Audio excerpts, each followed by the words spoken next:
So guys, you probably heard about XML, but what that actually is? It stands for Extendable Markup Language, and it's built for storing and transporting information. It's easy to read and easy to process. And unlike any other markup language, here you are going to decide the names of your tags, as long you have proper opening and closing tag. And that rule is actually quite easy to follow, because the only difference between these two is that closing tag has / before tag's name, and value goes between opening and closing tag. But value actually is not the only thing that your tag could have. You could have attributes, and you are going to provide attribute name right after your opening tag name. Then equal sign, and your attribute value is going to be provided with quotation marks. And now let's say a few things about nesting. By using this technique, you are not limited to providing only values between your tags. You can provide complex values, meaning you can provide other tags with their own values, one or multiple of them, and that's not the end.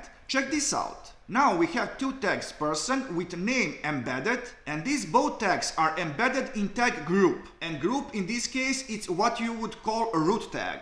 But in case where you are going to have multiple groups, you are going to use another root tag. Usually root tag name it's XML. But now what else you can do in order to turn this piece of data into proper XML file? Check this out.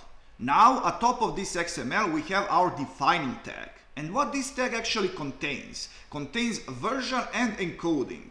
In this way we are able even better to describe our XML file. But now let's say a few more words about that extendable part. Not only that you can use XML in order to store your data like on piece of paper. With it you could actually use xlink, meaning to provide hyperlinks as values. Then we can use xquery in order to search through our data in database fashion.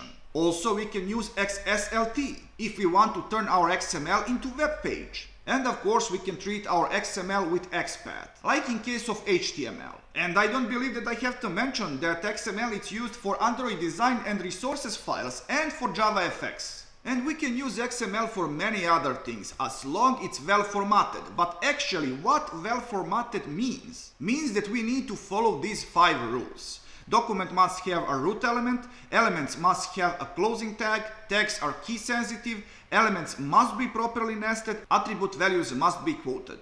And on top of all of that, for some uses, XML needs to follow some specific rules. And we can apply and verify those rules in 2 ways. First one is with DTD. And DTD validation is enforced by this descriptive tag. This doctype person means that person is our root element, and that rules for our XML file it's stored in person DTD file, and content of that file should look something like this. So at the top we are defining doctype person, and in second line we are saying that person is of complex type, and that contains name and age elements. In third and fourth line we are saying that we are going to have name and age elements, and both of those elements are going to store textual data. And second way to define structure of our XML file is XML schema. In this schema, in XS element name person tag, we are saying that we are going to have a root tag person. And that tag is of complex type, and that contains another 2 tags. First of those 2, it's named name, and it's going to contain value of type string. Second one, it's named age, and it's going to contain number. So guys, that's all about XML. If you like this content, please like, subscribe, and see ya!